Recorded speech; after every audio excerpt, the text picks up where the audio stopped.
মাধ্যমিক 2026-এর উত্তরগুলো শুধু করে দিয়েছি। 1 থেকে 4 দাগের উত্তরগুলো দেখেন। এখানে কোনো রাফ ওয়ার্কের প্রয়োজন নেই। 1 দাগে কোনো রাফ ওয়ার্কের কোনো প্রয়োজন নেই। 1 দাগে শুধু উত্তর লিখলেই হবে। 2 দাগের শূন্যস্থান পূরণ শব্দগুলো বসালেই হবে। রাফ করে দেখতে পারো, কিন্তু দেখার দরকার নেই, এখানে টিচাররা কখনো এটা দেখবে না।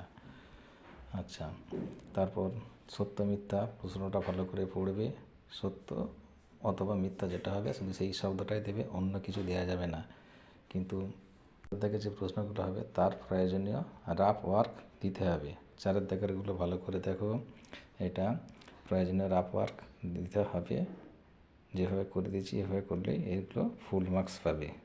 আজকে 1 থেকে 4 দাগ পর্যন্ত দিলাম। নেক্সটে আবার বাকি অঙ্কগুলো করে দেখাবো। এইভাবে যারা অঙ্ক করতে পারবে ফুল মার্কস পাবে। যারা 27-এ পরীক্ষা দেবে তারাও এই জিনিসগুলো ভালো করে দেখবে।